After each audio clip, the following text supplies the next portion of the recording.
aussi réserver une petite catégorie qui va avoir quelques petites séries, hein, pas trop longtemps, parce qu'en gros c'est une catégorie que je vais appeler la catégorie des séries que j'ai vues en avançant.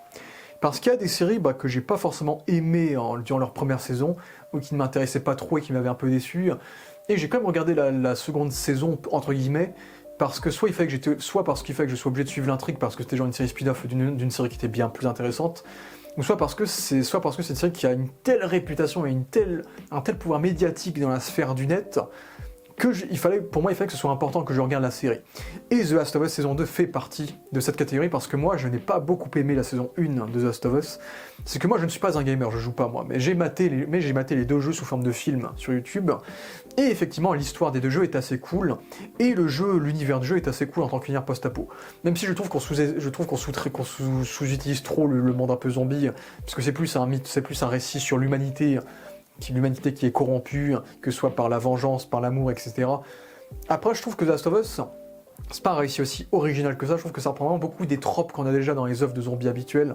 Comme on l'a dit, The Last of Us s'est inspiré de beaucoup de grands films, comme The Road, comme La Route, comme Children of Men, et des histoires comme The Walking Dead, par exemple. Donc c'est pour ça que c'est pas mon univers de cœur, The Last of Us, mais j'ai quand même maté la première saison parce que c'était HBO, parce que j'aime bien Pedro Pascal. Et c'est vrai que moi, la saison 1 m'avait pas mal déçu, je l'avais maté en direct à l'époque, parce que, en fait, c'est un débat. C'est le même débat que j'ai avec la review du film Dragon. C'est que moi, je suis pas fan des remakes, moi. Moi, quand tu me dis je vais faire une nouvelle adaptation de The Last of Us ou je sais pas quoi, moi, je préfère que tu me fasses une histoire qui se déroule dans le même univers, qui peut être canon à l'univers. Mais pour moi, ça me sert à rien de refaire l'histoire, parce que le jeu déjà était déjà hyper cinématographique. C'était déjà un film en soi, je l'ai maté comme un film. Donc pour moi, les remakes comme ça, j'ai du mal. Surtout que là, c'est un remake, mais pas un remake exact, c'est un remake qui fait des changements. Du coup, on se perd encore plus. Donc pour moi c'est un peu compliqué. C'est que je respecte le fait qu'il fasse des changements, parce que au moins ça évite le pur remake, et il y a un peu d'originalité. Mais c'est chiant que cette originalité soit mise à travers de personnages cultes qui ont déjà eu leur propre récit dans les jeux, quoi. Donc moi, déjà, l'existence même de cette série me dérange, dans ce côté-là. Là où Fallout, par exemple, Fallout, j'ai pas de problème, parce que Fallout, c'est canon au jeu, et c'est pas une histoire du jeu, c'est une histoire qui fait partie de l'univers des jeux. Donc là, ça me dérange pas du tout, tu vois. Mais là, c'est vraiment un cas qui me dérange. Après, il y a bien sûr le point de vue vous savez, il y a beaucoup de gens qui ne sont pas des gamers, mais tout le monde mérite de vivre cette histoire incroyable qui nous a été racontée dans les jeux de Last of Us sous forme de série. Et je suis d'accord, mais si tu fais ça, raconte-les-moi du même niveau que les jeux. Là, je trouve que c'est en dessous des jeux. C'est que je trouve qu'il y a des choses qui vont pas, quoi. Je trouve déjà, j'aime pas du tout la réalisation. La réalisation m'a complètement fait sortir de la série dès le départ. C'est qu'en fait, la réalisation, c'est une réalisation qui est très caméra documentaire, très caméra à l'épaule, avec la caméra qui tremble tout le temps. C'est super. Je trouve que la série est très parkinsonienne. La caméra, elle tremble tout le temps, c'est chiant. Et c'est tout le temps des caméras qui font des plans extrêmement rapprochés des personnages. C'est tout le temps des gros plans sur des personnages. C'est tout le temps des plans qui font très kitsch, en fait. Parce que ce sont des plans qui cachent les backgrounds et qui minimisent à fond les plans larges. Là où dans le jeu, comme t'étais en troisième personne, tu étais derrière le personnage, mais tu voyais tout le décor en face du personnage. Alors que là, comme tu filmes le personnage de près, comme si c'était un documentaire et à côté il y avait des décors en carton, moi ça me fait un côté kitsch. Et moi, désolé, oui, le maquillage, je sais que le maquillage est très bien fait, et il est bien fait, des monstres champignons, mais je trouve, des claqueurs, mais je trouve qu'ils font fake. Je trouve qu'ils font trop prothèse. Je sais pas, je sais que tous les claqueurs, quand je les vois dans cette série, peu importe la mutation, ils font fake, je trouve. Ils passent pas pour moi. Et autre chose qui me dérange, qui m'a toujours dérangé dans cette série télé, c'est que ça censure beaucoup. C'est que c'est une grosse censure des jeux, c'est que le jeu est très violent. Et la série ne l'est pas du tout. C'est que par exemple, tu as l'épisode avec les deux frères. Avec le frère qui devient un zombie et le grand frère qui va se suicider. Dans le jeu, tu le vois suicider. Dans la série, tu as un gros cut au noir avant qu'on le voit tirer la balle dans sa tête, quoi. Et beaucoup d'éléments de la série, c'est ça. C'est de la censure. C'est que c'est très peu violent. Et du coup, je trouve que l'absence de cette violence, je trouve que la mise en scène un peu kitsch, les effets un peu kitsch et l'absence de cette violence, je trouve que ça rend la série kitsch, en fait. Ça rend la série low budget, alors que je sais qu'elle n'est pas low budget. Ça se voit qu'il y a de pognon dessus. Mais j'ai l'impression qu'ils ont voulu faire un The Last of Us pour les enfants. Des grands enfants, hein, mais pour des enfants. Je trouve ils veulent pas perturber les gens, en fait. C'est ça qui me dérange. Et dès la saison 1, j'ai eu ce ressenti-là. C'est que même la relation entre Joel et Ellie, c'est que la saison 1, elle n'a que 8 épisodes, je crois, ou 9, je sais plus. Mais ça se voit qu'ils ont rushé le jeu. Hein. C'est que dans le jeu, il y a plein de péripéties différentes. Il y a les deux frères. En plus, avec les deux frères, ils ont rajouté une espèce de chef, qui est pas très charismatique, qui était pas ouf. D'ailleurs, dans cet arc-là, ils avaient mis je crois qu'on appelle ça un bowler, les claqueurs géants super costauds. Mais la première fois que tu les vois dans le jeu, ils ont un rôle important. Ils ont un rôle de tension qui met nos personnages en danger. Là, c'était juste du fanservice qui servait à rien. Voilà. Donc, il y a aussi le côté narration qui est beaucoup moins bien géré que dans les jeux. Il y a des choses qui étaient cool. Moi, j'ai beaucoup aimé l'idée de nous montrer la jeunesse de la pandémie, avec cette scène d'intro avec l'acteur que j'aime beaucoup, John Hannah d'ailleurs, dans ce talk show qui dit que le fungus peut régner sur le monde et peut buter tout le monde. Ça, c'était une superbe scène d'intro, la scène d'intro qui se déroule en Inde, je crois, où tu as cette scientifique qui dit de tout bombarder. Je trouve que en fait, les séquences flashback, ce sont les séquences qui créent la tension pour le coup. Ça, je trouve que c'est des séquences qui marchent bien. Ça marche pour le coup. Et en vrai, j'ai plutôt bien aimé le fait qu'on prenne plus le temps à développer le personnage de Sarah en début de série, potentiellement pour faire croire aux gens qu'elle serait peut-être l'héroïne de la série, avant qu'elle se fasse tuer, du coup, et que Joël pleure sa mort. Et j'aime bien cette idée de voir un Joël cramer des cadavres d'enfants juste après cette scène, pour montrer à quel point il a évolué en tant que personnage. Ce qui fait que j'ai bien le fait aussi qu'il y ait 20 ans d'écart plutôt que 10 ans d'écart entre le flashback et le jeu, et le monde post-apo, ça c'est plutôt cool. Et en plus, j'aime bien l'acteur qui joue son frère, j'aime beaucoup, c'est Gabriel Luna, j'aime beaucoup cet acteur-là qui jouait le Ghost Rider dans Agents of S.H.I.E.L.D., donc je suis content qu'il a un gros rôle dans une série, je trouve que ça lui va bien. Donc, mais là pareil, je trouve que la série, s'il vous plaît, ne dites pas que je suis pot time, mais ne dites pas que je suis pot time, s'il vous plaît, parce que je suis pas comme lui, je suis ces vidéos, et je trouve qu'il a raison, c'est que la série est très woke. Et le truc, c'est que le côté woke me sort un peu de l'œuvre, c'est que notre héros c'est Joël Pedro Pascal qui est d'origine chilienne, donc latino, Tommy il est latino, tous les personnages sont soit des femmes, soit sont reliés à une relation homosexuelle, LGBT ou autre, et les hommes hétéros purs blancs, ce sont des connards, comme le cannibale, qui en plus, dans cette série, en plus d'en faire un cannibale, on l'a transformé en catholique extrémiste, en plus, donc on a empiré le truc. Mais je trouve que c'est très artificiel. Je trouve qu'il y a des idées de casting dans cette série qui sont très artificielles et qui me sortent un peu de la crédibilité de l'univers. Autre chose, c'est que je me rappelle, d'ailleurs, paix à son âme, ça me dérange de dire paix à son âme, pour le petit rôle qu'il a dans cette série, paix à l'âme de Graham Greene, grand acteur natif américain qui était dans cette série, puisqu'il y a une petite scène avec Graham Greene et sa femme. Et en fait, Graham Greene et sa femme, ils sont bien dos nus, alors qu'on est dans un monde post-apocalyptique. Donc je trouve que cette série n'est pas crédible, c'est que tout le monde est bien coiffé, tout le monde a les sourcils bien épilés, tout le monde mange bien, alors que tu es censé être dans un monde post-apocalyptique où tout le monde est en train de crever, quoi. Donc je trouve que cette série n'a pas de sens. Genre même The Walking Dead gérait mieux ce côté-là, quoi. The Walking Dead est meilleur que cette série, ça je le dis. Bon, surtout les premières saisons, bien sûr, mais franchement. Mais non, mais la première saison de The Last of Us m'a beaucoup dérangé sur ça, c'est que... Bon, et en plus, la musique est cool, mais c'est la musique du jeu, quoi, donc il n'y a pas de renouvellement.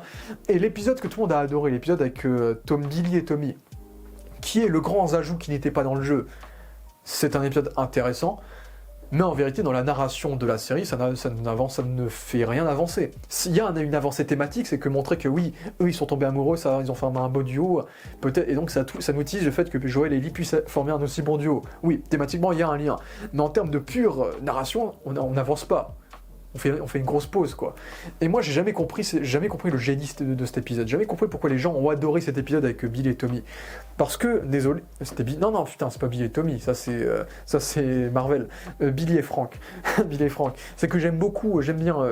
comment il s'appelle déjà Offerman. Nick Offerman. J'aime bien Nick Offerman, il joue un bon rôle. Mais moi, je trouve l'épisode super stéréotypé. Désolé de vous déranger, mais je trouve que l'épisode est super stéréotypé. C'est que t'as le cliché du mec un peu conspirationniste, reclus, un peu vénère, qui va tomber amoureux d'un mec tout gentil, tout doux, un peu efféminé. Du coup, je trouve que le duo amoureux est extrêmement cliché vu et revu. Et en plus, le mec, il va tomber amoureux de lui la nuit où il le rencontre. Alors que c'est un mec ultra sécurisé, ultra paranoïaque. Là, il va tomber amoureux du mec la nuit même. Ça n'a aucun sens. Ça n'a aucun sens, je trouve que la relation est super artificielle parce que ça va trop vite. Et en plus, après, ils te commettent l'horrible crime. C'est que tu as le compositeur des jeux, mais tu ne vas pas utiliser son talent. Tu vas reprendre la musique de Max Richter, on the Nature of Daylight, comme... Donc même connerie qu'avait commis aussi au Premier Contact et Shutter Island. Bon, Shutter Island, c'est moins grave parce que je crois que c'était le premier film à le faire. Mais moi, je déteste quand on prend des chansons préexistantes et qu'on les mette dans des films. Des musiques.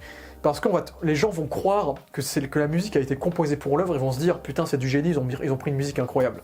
Alors que non, ils ont volé, c'est bon, ils ont acheté légalement j'imagine, mais ils ont volé cette musique. C'est que moi quand j'entends On the Night of the Daylight, bien sûr ça me touche le fond du cœur, j'adore cette musique. Mais putain, arrêtez de la mettre partout. Putain, composez des BO originales, bordel de merde. Bref, mais bon. Tu vois, moi, l'épisode, j'ai pas trouvé si dingue que ça, quoi. J'ai trouvé très surcoté.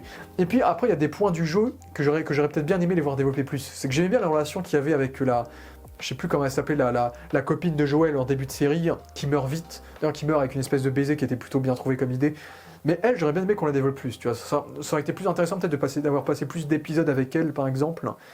Puis aussi, ouais, ils ont mis le DLC. Ils ont mis le DLC avec Ellie et sa copine, la Storm Ride, l'actrice. Ah, ça c'était interminable, cet épisode il était horrible. Ça ils avaient pas loin de le faire. Ça c'était un épisode super chiant. Et il y a et en regardant le jeu, ça se voit que la série. En fait, la série met plus en avant les relations humaines que l'action. Mais dans un sens, ils rushent les événements du jeu. Ce qui fait que dans un sens, tu as Joël dans le jeu, il va être blessé de manière hyper badass. Dans cette série, il va se faire poignarder, il va tomber d'un cheval. Et voilà. Et du coup, je trouve qu'il y a plein de séquences qui auraient pu être des. En gros, du coup, ils ont coupé plein de séquences d'action super badass du jeu au profit de séquences de développement de personnages, alors qu'au final, ils ont rushé les événements du jeu. C'est que la série, pour le coup, ça fait partie de ces rares séries qui auraient pu avoir une durée à la Netflix de l'époque, c'est-à-dire une saison de 13 épisodes. Je pense que ça aurait été parfait pour cette série, parce que là, 8-9 épisodes, ils ont clairement rushé le truc, en plus d'avoir fait des épisodes qui mettent en pause l'alchimie entre Joël et Ellie, en plus de ça. Et sinon, le final, j'ai pas grand chose à redire parce qu'ils refont le jeu, quoi. J'ai bien aimé l'épisode avec David, même si c'est très cliché, le catholique cannibale, mais oui, le final respecte le jeu, c'est la même finale, donc j'ai pas grand chose à redire sur ça non plus. Mais sinon, le casting, moi je trouve que Pedro Pascal, offre sa meilleure performance dans cette série, honnêtement. C'est que, bon, le seul truc, c'est qu'il est peut-être un poil trop faiblard dans cette saison-là. Il a la personnalité du deuxième jeu dans la première saison de la série.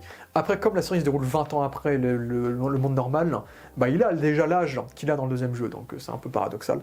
Mais je trouve que Pedro Pascal m'a beaucoup touché. Je trouve que Pedro Pascal est très très bon dans cette saison 1. Parce qu'en fait, il est brisé. C'est un mec brisé par la mort de sa fille, qui porte la montre tout le temps, qui a eu une tentative de suicide, qui a la marque de la balle qu'il a frôlé son crâne. Et il y a une scène où il chiale devant son frère qui est super touchante. On le voit vraiment complètement touché, complètement en train de trembler. Je trouve que Pedro Pascal, il joue pas du tout la même version de Joel, qui est un peu plus rauque. Pedro Pascal, il a pas trop cette vibe rauque. Mais je trouve qu'il joue une nouvelle version qui est assez intéressante. Bella Ramsey en Ellie, je sais qu'il y a des tonnes de polémiques. Et je suis d'accord pour dire que c'est un miscast, je le dis. Après, je ne vais pas critiquer son physique, je ne vais pas critiquer tout ça, juste pour dire qu'elle joue quand même bien son rôle. Elle joue bien, elle est bien. Surtout dans cette saison 1, ça va, elle est bien développée, elle a un bon arc narratif. Et sa relation avec Joel est bien. C'est juste qu'il la rend un peu détestable. Je trouve elle a plus un comportement de conne là que dans le jeu. Mais ça me dérange quand même et aussi parce que je trouve qu'il y a ce paradoxe un peu con, c'est que dans le jeu, Ellie ressemblait à la fille de Joël. Et rappelait sa fille parce que physiquement il y avait ce côté angélique et cette sorte d'ange qui va changer le monde, parce qu'elle est l'antidote en fait.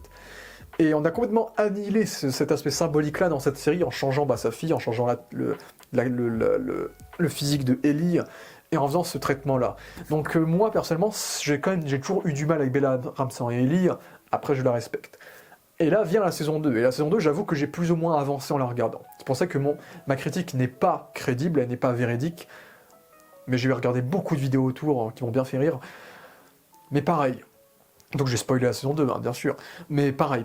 C'est que Ellie, elle est encore plus détestable dans cette saison 2. C'est que oui, la saison 2, ils vont adapter le deuxième jeu, donc on sait qu'est-ce qui va arriver. Et ce qui arrive. Et là, le premier épisode, on a eu un premier épisode où il se passe rien.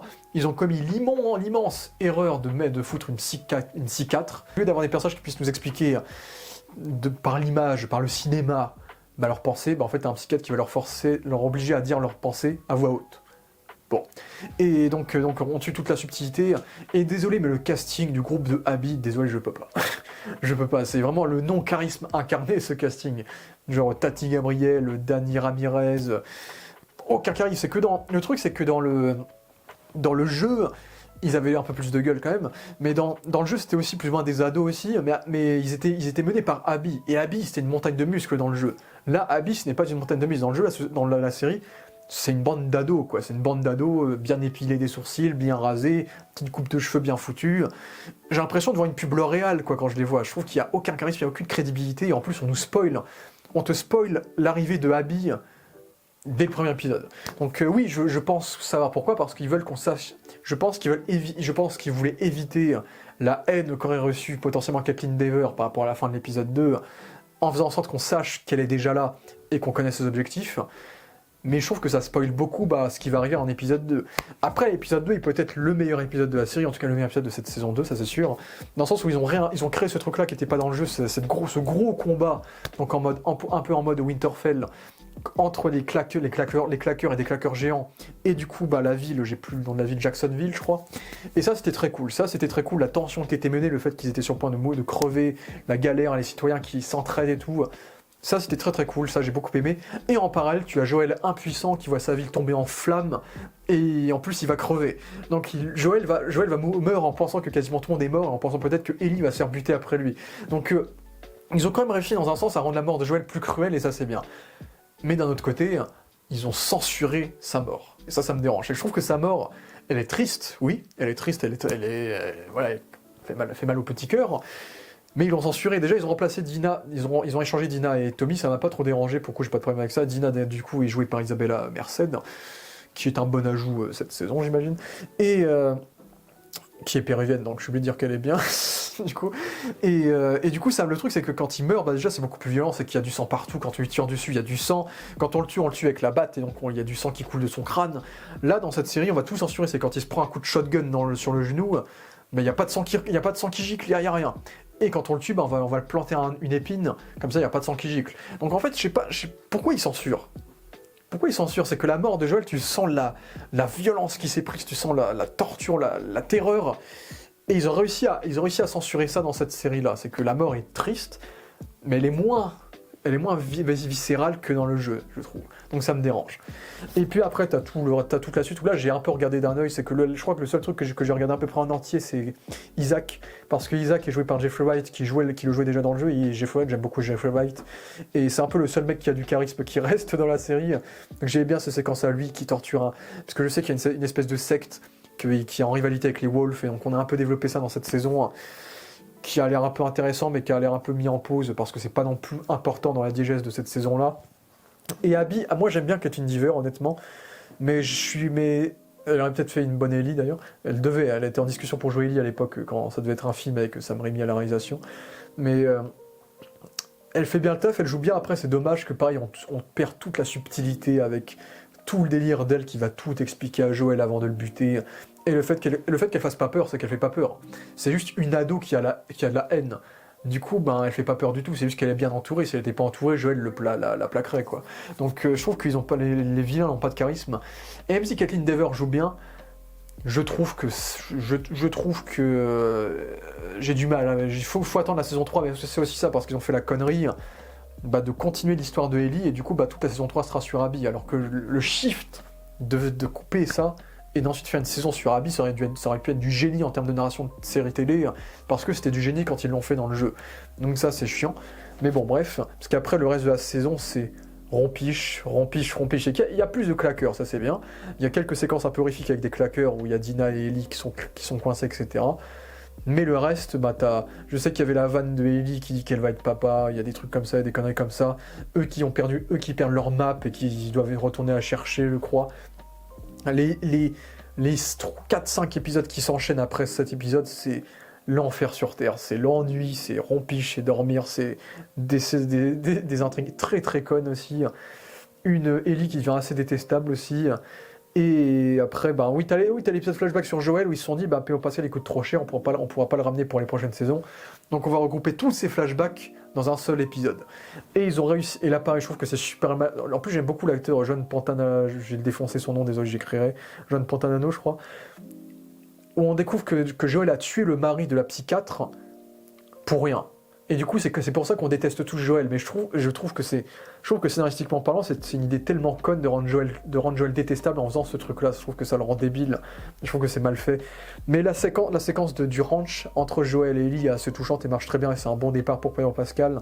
Et toutes les séquences classiques, le fusée, le musée, etc. C'est assez cool aussi. Et puis le reste de la saison, je m'en souviens plus trop. Bah si, à la fin, il termine sur un twist avec Abby qui revient et qui tient le gun. Ouais, du coup, est-ce qu'elle a buté Tommy, je crois que c'est un truc comme ça. Bah, comme dans le jeu, de toute façon, mais... Ah, je suis pas impliqué. Je suis pas impliqué. J'ai un peu éteint mal à lui. En fait, j'ai pas envie de mater la saison 3. La saison 2, je l'ai pas vraiment maté, j'ai maté en avançant pour la plupart.